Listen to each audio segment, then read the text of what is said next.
안녕하세요, 정과장입니다. 지금 영상이 보이고 있는 이 차량은 제가 며칠 전에 구매 대행을 진행하게 되었던 벤츠 CLS 차량입니다.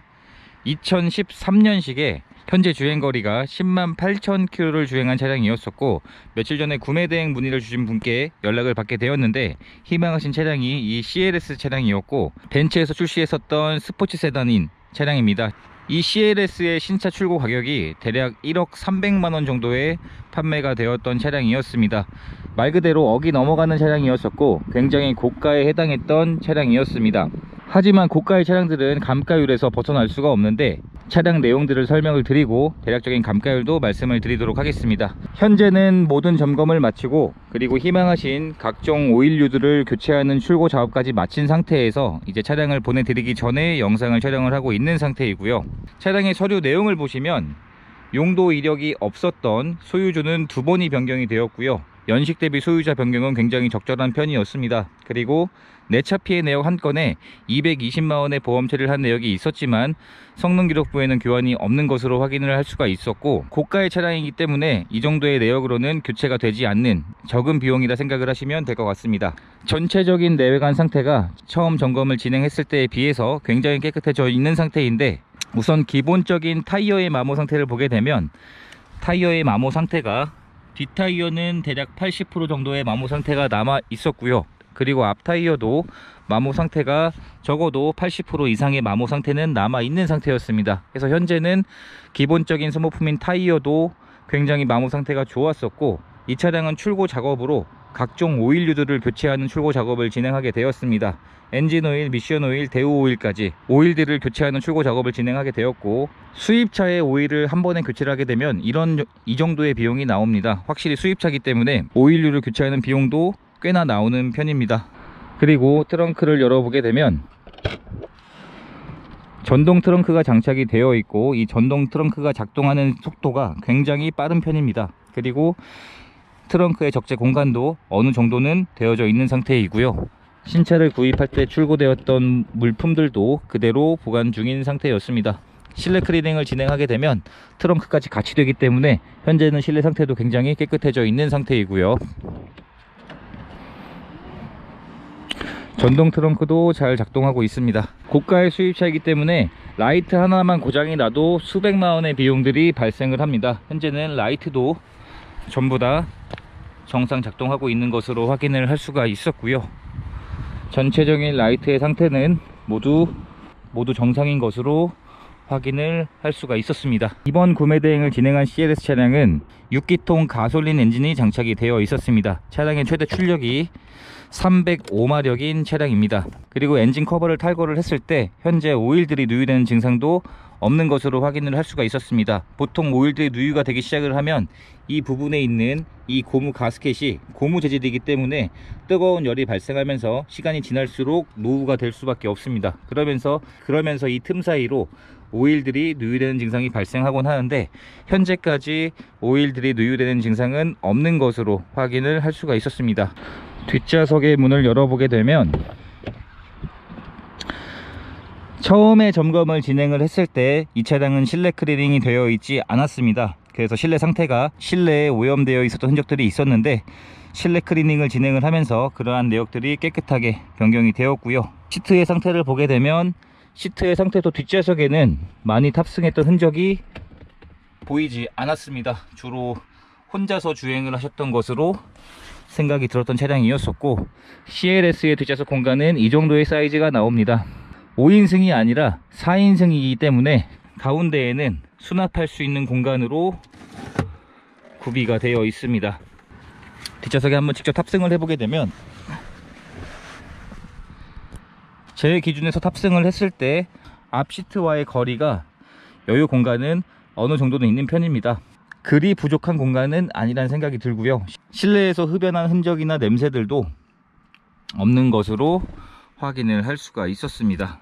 1열의 문을 열어보게 되면, 1열에는 통풍 시트가 장착이 되어 있었기 때문에 가죽 시트에 타공 처리가 되어 있었습니다. 그래서 운전석에는 어느 정도 탑승했던 흔적들이 남아 있는 상태였었는데, 그래도 이 정도의 내용이면 연식을 감안하면 양호한 정도의 시트 상태로 확인을 할 수가 있었습니다. 그리고 전동 시트도 당연히 정상 작동하고 있는 것으로 확인을 할 수가 있었고요.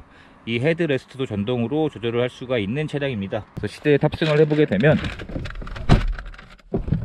이런 디자인인 차량입니다. 지금은 감가율 때문에, 가격 때문에 인기가 많은 차량이라 보시면 될 것 같고요. 2,480만원이었기 때문에 감가율로만 따지면 굉장히 큰 감가율이라 보시면 될 것 같습니다. 그리고 스마트키도 신차를 구입할 때 지급되었던 스마트키 2개 다 그대로 보관 중인 상태였습니다. 시동을 한번 걸어보게 되면 전동 핸들도 당연히 기본 옵션으로 장착이 되어 있고요. 차량의 현재 주행거리가 108,000km 정도가 주행이 되었습니다. 옵션들은 이미 점검을 진행을 하면서 전부 정상 작동하고 있는 것으로 확인을 할 수가 있었습니다. 현재 날이 더운 관계로 에어컨을 작동을 시켜 놓았는데 시원한 바람도 잘 나오고 있었고요. 확실히 차량 가격이 있기 때문에 이런 핸들 커버에도 플라스틱이 아니라 가죽으로 마감 처리가 되어 있습니다. 그리고 이런 대시보드 상단에도 전부 가죽으로 되어 있고 확실히 가격이 가격인 만큼 굉장히 고급스럽다는 느낌을 받고 있는 차량입니다. 그리고 썬루프도 장착이 되어 있고 정상 작동하고 있는 것으로 확인을 할 수가 있었고요. 내비게이션도 장착은 되어 있는데 사실 이 당시에 수입차에 장착되었던 내비게이션들은 실제 사용을 하기에는 굉장히 불편할 겁니다. 후방 카메라 용도로만 사용했다고 보시면 될 것 같고요.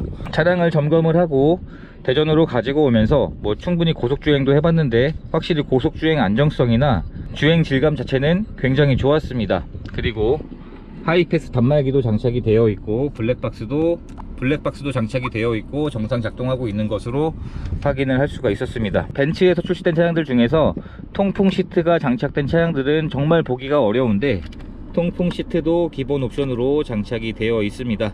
열선 시트 역시 기본으로 장착이 되어 있고 일반적인 벤츠 차량에서는 이 정도의 옵션이 장착이 되려면 정말 말 그대로 억 단위의 가격이 되어야 장착이 되는 옵션들이고 에어서스도 장착이 되어 있고요. 이번 CLS 차량은 에어서스가 장착이 되어 있었습니다. 지금 차고를 보여드리면 이런 차고 높이가 나오는데 에어서스를 작동을 시켜서 차체의 높이를 높여보도록 하겠습니다. 에어서스 버튼을 작동을 시켜주게 되면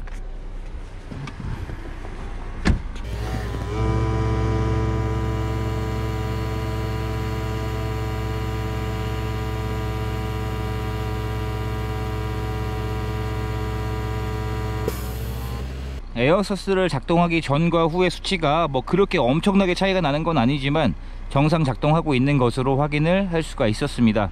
이런 차량 상태였었고요. 차량 점검을 진행을 하면서 진단기에 고장 코드가 있는지 연결을 해봤는데 진단이 되는 개수도 굉장히 많습니다. 가격이 비싼 만큼 그만큼 옵션도 많이 장착이 되어 있는 차량이었고 고장 코드도 없었습니다. 마지막으로 하부 상태까지 확인을 해봤는데 하체에서 다행히 아직까지는 누유가 없는 것으로 확인을 할 수가 있었습니다. 아니면 이전에 이미 수리가 되었을 수도 있고요. 그래서 현재는 하체에 오일 누유가 없는 상태로 확인이 되었던 차량이었습니다. 이렇게 해서 이번 차량의 판매 가격은 2,480만원에 구매 대행이 진행이 되었고 차량 내용을 마음에 들어 해주셔서 구입을 결정해 주셨습니다. 그렇게 해서 출고 작업으로 각종 오일들을 교체하는 작업들과 실내 클리닝을 진행을 하면서 그리고 외형에 있었던 잔 기스들까지 없애는 그런 출고 작업까지 모두 마무리가 되었습니다. 그래서 이제 이 차량을 탁송으로 보내드리는 과정이 남았고요.